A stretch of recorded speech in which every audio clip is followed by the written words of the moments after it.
Manchester United take points from Arsenal. Let's break down in detail what happened in this match. Manchester United were already outplaying Arsenal at the build-up stage. United's fullbacks pushed very high, while the two defensive midfielders stayed in the pivot zone. Arsenal pressed in a 4-4-2 shape with a diamond in midfield, with Martin Odegaard directing the press. Gabriel Jesus was ready to immediately block the passing option towards Harry Maguire. However, during build-up from the goalkeeper, there was almost always a 2-versus-1 situation in the pivot zone in United's favor, but Manchester United used this advantage very rarely.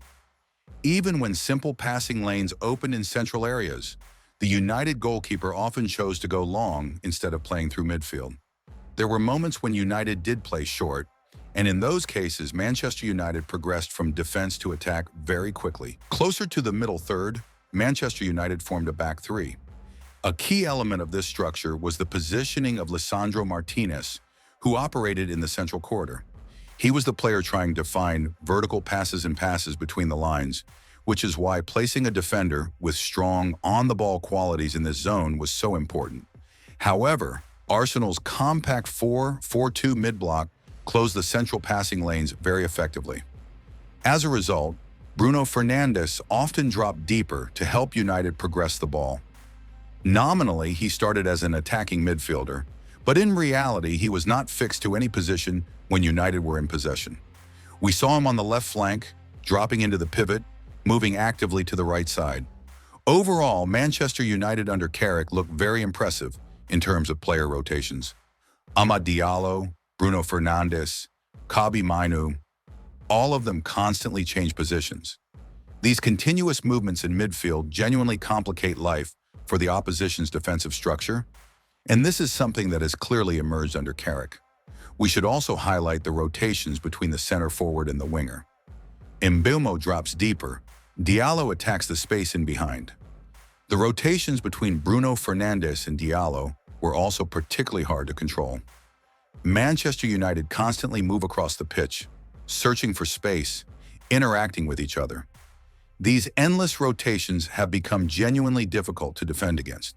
Defensively, Manchester United set up in a 4-4-2, and very often on the flank we saw situations where 5 United players defended against 3 Arsenal players. Into these areas shifted the winger, the fullback, the center back, the defensive midfielder, and additionally the striker would drop back to create a clear numerical advantage.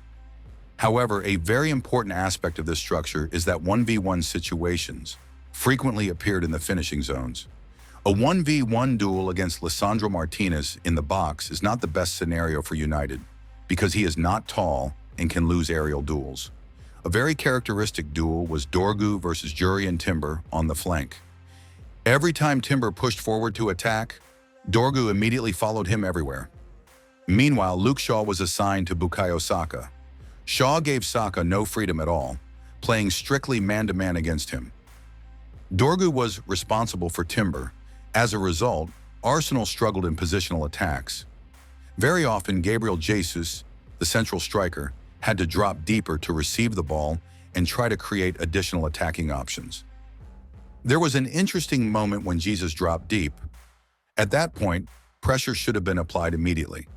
In this episode, Dorgu steps out to press Jesus and passes Timber onto Martinez. Now Martinez is defending against Timber. Once again, this creates a potential 1-versus-1 situation for Arsenal in the finishing zone, which offers good crossing opportunities. Crossing into a 1-versus-1 situation is always attractive when there are not many defenders in the box. In this specific moment, although Martinez failed to close Timber down in time, Luke Shaw managed to recover and intercept the ball. Because Dorgu was man-marking Timber, Manchester United very often formed a back 5. Arsenal could then look to bypass the press with long diagonal balls to the flank because the left winger, Dorgu, dropped very deep. On their own half, Manchester United frequently transitioned into a 5-4-1 defensive structure, with Dorgu joining the defensive line. Timber and Saka understood that United were defending man-to-man on the flanks and tried to gain more space through movement. Timber moved inside, occupying central midfield zones and drifting into Luke Shaw's area. Saka stayed wider, stretching Dorgu horizontally. As a result, the two players who were supposed to be marking them were no longer close to their direct opponents. At this point, Timber was effectively occupying a central midfielder zone. Later in this episode, Arsenal recycle the attack, and we see Gabriel Jesus dropping deeper once again. And look at how many Arsenal players are now overloading the space between the lines. As a result, the pass goes into Gabriel Jesus in the central area. Then Arsenal switch the play to the flank, and a crossing opportunity appears. Dorgu reaches the ball, but clears it poorly. The ball drops inside the penalty area. Bukayo Saka controls it. There is a brilliant pass to Martin Odegaard, and Odegaard's shot ends up as an own goal by Lisandro Martinez. If we talk about Manchester United's goal, it comes from an absolute mistake by Arsenal, specifically from Martin Zubimendi. We see Arsenal under pressure, a pass from William Saliba, and at this moment, Zubimendi's body shape is oriented towards his own goal.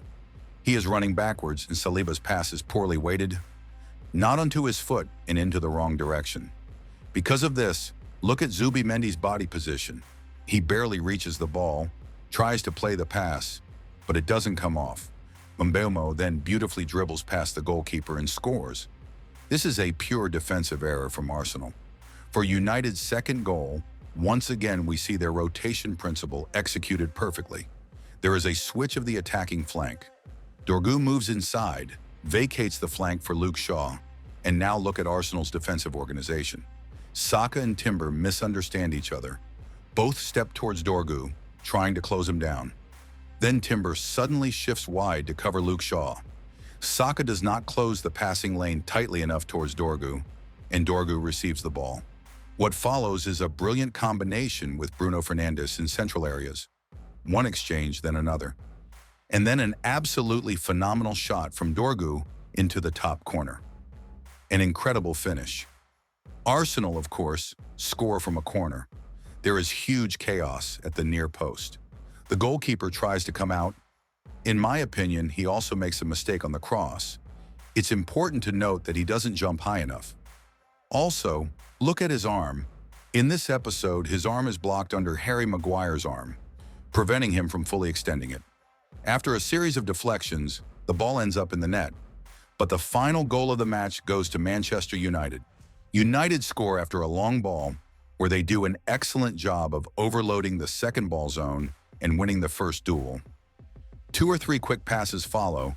Matheus Cunha has enough space to accelerate, and he produces a phenomenal strike. The shots from Dorgu and Cunha were simply unstoppable in this match. Like the video, share your thoughts about this match in the comments, and tell me whether you believe Manchester United have a future under Carrick. Right now, everything looks very positive, and don't forget to subscribe to the channel for even more football tactical analysis.